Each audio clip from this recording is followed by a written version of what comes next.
Hello guys, welcome to today's video. My name is Tochi. You guys sit back and relax because this video is one that you wouldn't want to miss. We're going to be sharing with you guys a great secret in today's video. This is a great opportunity to move to the UK for those from commonwealth countries. You know, we don't talk about this often because people don't know about this. So immediately I jumped on this opportunity. I said I must share it with you guys because I know that a lot of you would benefit from it. So please share this video to everybody that would benefit from it because you guys, in fact, let's just get started because I know that some of you can't wait because myself, I can't even wait. I have a special guest here. He would introduce himself and then we'll tell you guys all the video is all about, the details on how you can move to the UK as a soldier. Yes, you can join the British Army from your country. So you don't even have to be in the UK. You don't even have to be in the army. In fact, it's like I'm even spilling a lot already. Let me just let him introduce himself. He'll tell you guys everything, how he was able to do it, share his experience with you, and tell you how you can apply as well. So please introduce yourself and let's just get started. Yeah, what's up, everyone? Yeah, I'm Michael here, but my friends used to call me Nana. Way back in Africa. Yeah, so I am a Ghanaian by birth, born and bred in Ghana, studied in Ghana, but had my university, education in India. When I completed high school, I decided to join the British Army because I had a family friend who is it's like a cousin to me. Yeah, so he was also in the army. I knew that British Army recruit from Commonwealth, but I didn't know how to go about it, and so he told me he would give me his address and all this stuff. So I tried for the first time, and it didn't go through because I think I made some silly mistake, which it was my fault. I think I selected no instead of yes in one of the questions, medical questions, and it got bounced. Like they asked me to apply back in a year, so I stopped. Like I was like, you know what, let me get to the university after graduating. Then so I was hustling. You know how Africa is. You don't just stay at one place. So I was hustling, doing my normal computing jobs, working at a cafe. Those from Ghana in Obuasi, most of them might know me. Yeah, I was also selling on the street. Yeah, I was also a street hawker. Yeah, and even a bus conductor. How Nigerian calls it. Yeah, but we Ghanaians we call it mate. Yeah. So I've done all sort of manual jobs. Yeah, I'm a street guy. Yeah, I'm a street guy. I'm a hustler. God been so good. I had an opportunity to travel to India to have. I got a scholarship. I went in the year 2016, and I started my university in 2017. So 2017, that is where my British Army, application and then everything started. My army journey started. So I was there, and then I was making my researches as usual because I love to research online because I'm an IT guy myself, so I love to research. So I was doing the researches, and then I saw that British Army has reopened. So I called my cousin again, and then he said, "Okay, fine, I'll give you my address. Let's give it a try." So I reapplied 2019, yeah, when I was about to graduate. So I applied, and the process took me like a year. Yeah, for everything to go through. You apply online, fill the forms, and then submit it, and then wait for further actions. Then they will give you tasks for you to perform, like send your passport. And even sometimes it came to a point in time where I had to travel back to Ghana to complete the application because they will need your certificate of good conduct. Yeah, that is from where you were born. And then they will need your medical forms as well. You need your medical history. So I had to travel back to Ghana and then do everything there, right from my date of birth, my medical history from my date of birth to the day I went there. So he did everything. I went to the CID headquarters in Ghana, Accra, did my certificate of good conduct. Then I sent it to them. So a few days later, I was there. I traveled back to India. I was there. I was at lectures, and then I was at the lecture hall, and I got a message that I've been invited for my assessment, and I was very, very happy. I was very Yeah, happy. who wouldn't be? Yeah, let's take it back a little. Who are those that are qualified to apply to join the British Army? Are those eligible to apply to join the British Army? Yeah, for you to be eligible, you need to one, you need to be, the most important thing is you need to be a commonwealth citizen. So if you are unsure if your country is part of the commonwealth community, you can just Google online. It's maybe, for example, it's Nigeria of the commonwealth. It will definitely come up. Yeah. Yeah. So you need that one, and then you need someone here in the UK, someone here in the United Kingdom to be able to give you his or her address, telephone number, email ID, and then his full name, his or her full name. These are the things you only need for you to be able to complete your British Army application. For the rest of the documentation. So the person in the UK, what exactly is the person going to do for you? Yeah, the person who should be able to host you. Yeah, like let's say for instance, when you come, it's not that as soon as you enter the UK, then you'll be like, yeah, I started training. No, that's not how it works. Yeah, so you need to be there for like 4 weeks to 8 weeks. Yeah, let's say 2 to 3 months. Yeah, 1 to 3 months for them to be able to gather everything, because you need to do your secure cell and then all these things. Yeah, and then the third one is you should have a passport, because it's obvious if you don't have a passport, how would you be able to travel? Yeah. Can't travel, yeah. And then the fourth one is you need to be able to like for your visa, for you to be able to grant your visa, you don't need to like I don't have anything. It's either you are studying or you're working.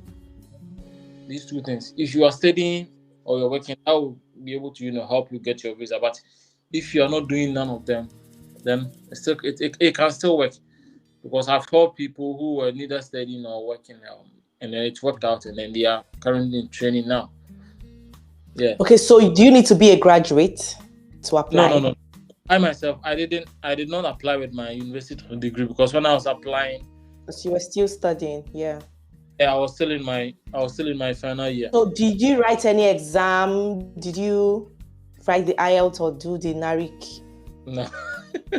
They don't need that. No. Okay. So do you need to like get a job first, or is there like an application link or application form where you just go, or a website where you can go and check it out and fill the form? Yeah, everything is free. No, you don't need to pay anything. You just go online, type apply.army.mod.uk. Then you click on the human symbol at the top right here. It will take you there. Log in, register. Then you click on the register. Then voila, you're there.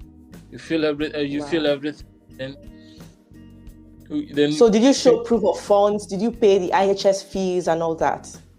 No. The NHS fee, the International Health Surcharge, it will all be paid by the British Army. So all you have to do is to pass your fitness test.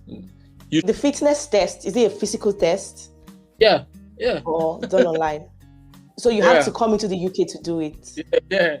That is where once you come here in the UK, that is it. You are not going back. They'll process everything for you. Once you are done with your training, they will process your resident permit. That is your 5 years resident, which is equivalent to indefinite leave to remain. You see, you didn't even spend 5 years in the UK because you're indefinite leave to remain. So they paid for your flights, your visa, everything. The only thing they'll pay for you. Let me get this straight.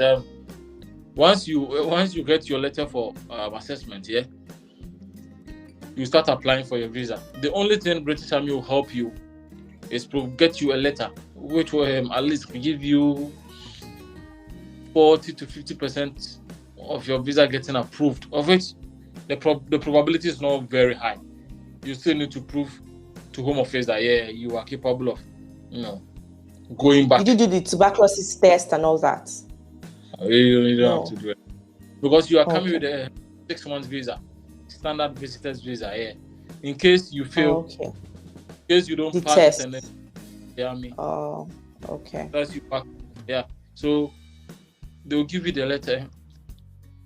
They will, they'll ask you to apply for your visa and then send them a copy of your visa application for them to know that yes, you've applied, so that they'll keep your name on file. They'll track it here in Miami. Call something track and trace. Yeah, they'll track and then trace the process. Yeah. So after getting your visa, after applying your visa and everything, then you tell them that your visa has been approved. If by God's grace, it gets approved, you send it to them. Then they'll see that oh yes, he's coming. Then they'll start making preparations because they need to do your paperwork and everything. Get your train tickets where you'll be, because they'll sponsor you. Once you get to the UK, you are their responsibility. Yes. So yeah, so you book your flight. After booking your flight, then you get to the UK. Mind you should book a return ticket. So when you come to the UK and then you've done everything, then you request for a refund. That is how I did. And I was lucky enough, Emirates Airlines gave me my refund. So I missed the flight and I had to book another, single flight. But I got a full refund there. So right. So what's the age limit? And is this for all genders? This for everyone? Yeah, it's for all gender, but you need to be minimum is 17. Then the age limit is 35. Yeah. This is really good. I don't know why most of us, have not heard about this all the while.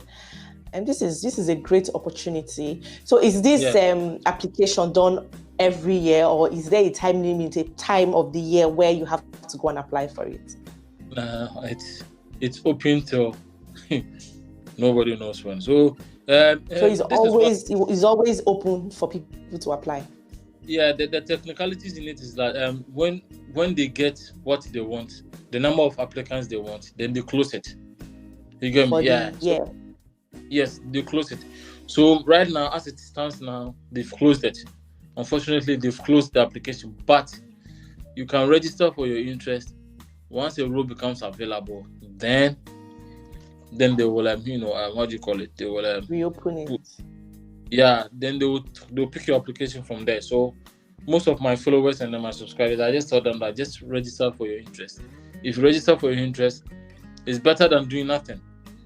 Yeah, because if as soon as a role becomes available, they will be like, okay, these people have applied, the application is on hold. Let's process them. Right. So whether the application form is open or not, it doesn't matter. Once you're interested, just go and apply and register your interest, right? Now that is what they are doing now. That is what the team is doing now. Yeah. Then they'll take it from there. So you just need to be checking your portal I used to check my portal 5 times a day. I'm not lying. when I wake up in the morning, I check. When I'm at the lecture hall and I see the lecture has been boring or also let me just take just check. You keep checking, because if they post something, for instance, when they send you a task to perform, like let's say 9 p.m. like this, yeah, they normally send it around 9 a.m. to 5 p.m. Yes. So let's say 12 p.m. they send it to you by 12 p.m. and you reply them before 1:30. That is 1:30 p.m. Trust me, your application will be going on smoothly. You see, they'll just pick it up and then they'll reply you. You also reply. There's like a conversation. But if they send you something and then you be like, oh, I'm gonna reply them tomorrow, they'll be like, you know what? Let's just forget this person. Let's move on with them, because they've got lots of applications to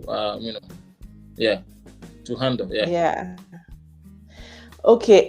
One more question. Were you the one that decided where you would, you'll be based, or you didn't have any hand in that? Oh, you have a hand in that. British Army will never control you. They will give you your free chance. It's not like Africa where they do all sort of, excuse my language, all sort of, unnecessary things. Sometimes I just watch their videos and I'll be like, why would you treat people like this? All because they want to join, all because they want to be in the army. It's senseless. That's what they do. when you get to the assessment center, they will tell you, okay, we are going to give you army cognitive test. So the score you get is where you will be placed. So the minimum is infantry, and if you are not able to pass the bare minimum, that is where they will ask you to go and then come back. So I did my army cognitive test and I passed for infantry and then artillery, the Royal Artillery. And that time I was so eager to go on the war front. So I was like, I'll join the infantry. We've got Royal Artillery. They've got lots of opportunities for Commonwealth people. Yeah, RLC and everything. And even you can even be a musician or a drummer. Yeah. So the army cognitive test, they'll test your ability, your how you think, how you react to situations. Yeah, situational awareness. So if they see that your IQ, your intelligence quotient, that is your IQ, is a bit higher, and then they see that, okay, if you send this person to the battlefield, it's going to be very useful. Then they will ask you, do you want the infantry? This is what you qualify after your resource. You qualify for infantry, you qualify for Royal Artillery, you qualify for REMI, that is the Royal engineering and medical, the mechanics here, ROC, mechanics, artillery, and all those stuff. Then you select. Once you select, that is it. You will choose. Not they will choose for you. And when you get to training and then you pass out, they'll give you a form. That is where you choose the battalion where you will be based. Yeah. They'll give you three choices: first choice, second choice, and then the third choice. Then they will decide, because they can't just put everyone, of which it's sensible, because true. Yeah. It needs to be balanced. But they give you the chance to choose whatever role you want to choose. They will only suggest when they think that role where you are asking is full. Let's say, for instance, if you want to join the ROC and then ROC is full, they will tell you, oh, ROC is full. This is what is available. Do you want it? If you say yes, then you go for it. If you say no, okay, then you put your application on hold. They will never cancel your application. They'll put it on hold when a role becomes available in ROC, which they think they can apply, they can recruit you, then they recruit you. That is how it is. Wow, this is such a great opportunity. So please, guys, don't sleep on this. Act on it now. Some people really find it very difficult to apply, like fill the application form, which I think is the most easiest thing. Yeah, it's very, very easy, but sometimes people just not everyone is a computer savvy, so people tend to suffer when applying, especially when they ask you your 5 years residency. So for the 5 years residency, they are not asking you to have 5 years residency before you can join. Currently, you need to be in the UK for 5 years before you can join automatically. But if you are not in the UK for 5 years, and you can join from overseas, as we are talking now, but you need to hold on, register for your interest, and then definitely, nobody knows, maybe tomorrow, next month, by the close of the year. I know definitely by the close of the year, they will start calling people. Yeah, because normally it's around, I guess, September, October, November, December. That is where they really do this recruitment. Yeah, you select 5 years back. So let's say, for instance, if you are applying today, which is 21st July 2023, you count 5 years back. So it's going to be 21st July 2018 till 21st July 2023. There shouldn't be any gap, not even 1 day gap. Yeah, you should tally. Then you select the country as United Kingdom. Then you click on add country. It will add it. Then you go back to where you are based. Let's say, for instance, if you're Nigerian, then you state Nigeria. Then if your date of birth is 17th June 1604, I'm just making an example. You state from 17th June 1604, that is your date of birth, till to 21st of July 2018. So you see, it's going to tell you. So that is from the day you were when you were born. So 2018, you were in your country, Nigeria. Then from 2018 till today, you moved. Today. Yeah, you are in the UK. it's gonna go. Then you click on add country, then you click on save and continue. Then you So add your, what if you're still in Nigeria or making this application from Nigeria? yeah, you can still just use that date. It doesn't matter. Yeah. Okay. They will sort it out. Yeah, that is how I did mine. Most of us, almost 99.5% of us did it the same thing, and then it worked. I wasn't sure, so I called them, and they said, "Oh, don't worry, we are aware of that problem. So just, fill it, use that date." They taught me that. They taught me that trick, and I've been using it since you then. used your UK address even while you were outside the UK? Yeah, just select United Kingdom. They are not gonna ask you any address. Just select United Kingdom. Okay. Yeah. But when you still need your sponsors' details. Yeah. Yeah, you still need your sponsors. Yeah, you still need your sponsors' details too. Wow. Yeah. This is good. This is really good. I'm sure, guys, I told you that this video is a very important one, that you don't have to miss it. You see what I meant? So, guys, do the needful. Go now. He mentioned the website where you can go and apply. Go now and do the needful. So, thank you so much, the African soldier, for coming to share with us. I'm sure a lot of people have benefited from this already. And when they move to the UK, when they join the British Army, they will definitely reach out to you and say thank you for letting us know. Yeah, I've got two people who are about to pass out, and they are very, very. They applied from Ghana, and they called me daddy, and they even call my wife your mom. So they all say we want to come home to see mom. Yeah, it's that is why I do what I do, because you're really doing a great job. Thank you so much. Guys, Nana is on YouTube. His YouTube name is the African Soldier, as seen on the screen. You can follow him and you will get more details from him, because he's always sharing information and giving updates on how you can apply to join the British Army. So thank you so much, Nana, for coming, and thank you guys for watching, and I'll see you guys in my next one. Bye. Bye. See you guys later.